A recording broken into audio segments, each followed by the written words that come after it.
ஆண்டவரும் இரட்சகருமாக இயேசு கிறிஸ்துவின் இனிய நாமத்தில் யாவருக்கும் அன்பின் வாழ்த்துக்களை தெரிவித்துக் கொள்கிறேன். அருமையான தேவ பிள்ளைகளே, நியூ டே நியூ ஹோப், புதிய நாள் புதிய நம்பிக்கை தின தியானத்தின் மூலமாய் இந்த நாளில் கூட உங்களை சந்திப்பில் நான் மிகுந்த மகிழ்ச்சி அடைகிறேன். அல்லேலூயா.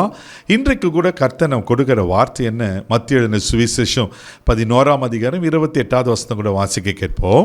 வருத்தப்பட்டு பாரம் சுமக்கிறவர்களே, நீங்கள் எல்லாரும் என்னிடத்தில் வாருங்கள், நான் உங்களுக்கு இளைப்பாறுதல் தருவேன். அல்லேலூயா. வருத்தப்பட்டு பாரம் சுமக்கிறவர்களே, நீங்கள் எல்லாரும் என்னிடத்தில் வாருங்க, நான் உங்களுக்கு இளைப்பாறுதல் தருவேன் ஆண்டு சொல்லுகிறார்.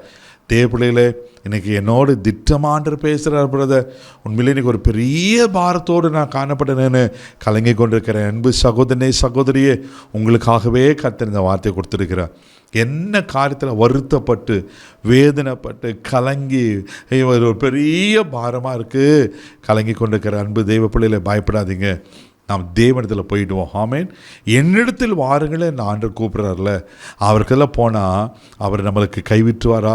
அவர் யார்? குருட்டு கண்கள் திறக்கிறவர் அல்லவா, ஊமையரை பேச வைத்தவர் அல்லவா, சப்பானிகளை நடக்க பண்ணினவர் அல்லவா, சூம்பி போன கைகள் நேராக்கினவர் அல்லவா, ஏன் மரித்து போன பிணங்களை உயிரோடு எழுப்பினர் அல்லவா, தண்ணீரை திராட்சரசமாய் மாற்றினர் அல்லவா, 5 அப்பம் 2 மீன் ஆயிரங்களா பெருக பண்ணினர் அல்லவா. இன்னைக்கும் அவர் அற்புதங்களை செய்கிற தேவனாக இருக்கிறார். நீங்கள் ஏன் பாரத சுமக்கணும்? 2026 வருஷத்துக்கு முன்னாடி ஆண்டவர் நம்முடைய பாவங்கள் எல்லாம் சிலுவையில் சுமந்தது மாத்திரமில்லை, நம்முடைய பாரங்களே அவர் சுமந்திருக்கிறார். அந்த பாரமான சிலுவையை ஏன் சுமந்தார் தெரியுமா? நம்முடைய பாவங்களுக்காக, நம்முடைய பாரங்களுக்காக. அல்லேலூயா. தெய்வ பிள்ளையில் நீங்கள் நானும் சுமக்க வேண்டியதை அவர் ஏற்கனவே சுமந்து விட்டார். அதனால் பயப்படாதீங்க. தேவ சுமத்திலேருந்து உங்கள் இருதயத்தை ஊற்றி உங்கள் பாரங்களை சொல்லுங்கள். வருத்தப்பட்ட பார சுமத்தில் நீங்கள் எல்லா நேரத்திலும் வாங்க ஆண்டவர் அழைக்கிறார் அல்லவா.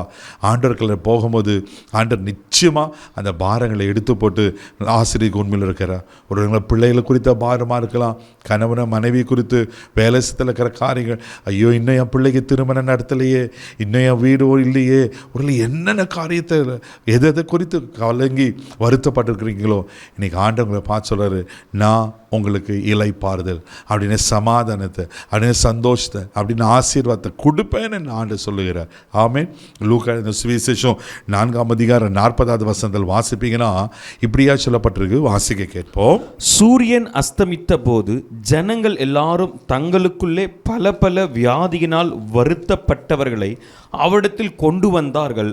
அவர்கள் ஒவ்வொருவர் மேலும் அவர் தம்முடைய கைகளை வைத்து அவர்களை சொஸ்தமாக்கினார். பாருங்களேன், வருத்தப்பட்டவர்களை அவரிடத்தில் கொண்டு வந்தார்களாம், அவர்களை அவர் சொஸ்தமாக்கினார். ஆமேன். அதனால தான் ஆண்டவர் தைரியமாக சொல்கிறார், என்னிடத்தில் வாருங்க, நான் உங்களுக்கு இளைப்பாறுதல். தெய்வ பிள்ளைகள், அவர் 2026 வருஷத்துக்கு முன்னாடி அற்புதங்களை செய்த ஆண்டவர் இன்றைக்கும் அவர் அற்புதங்களை செய்கிறவரா, இன்றைக்கும் அவர் நன்மை செய்கிறவரா, இன்றைக்கும் அவர் குணமாக்குகிறவராய் காணப்படுகிறார். சோர்ந்து போகாதீங்க. என்ன பாரத்தோடு இருந்தாலும் தெய்வ சமூகத்தில் போயிட்டு உங்களை ஊற்றி விடுங்க. ஆமென். வேதத்தில் அழகான ஒரு சம்பவம் சொல்லப்பட்டிருக்கோம்.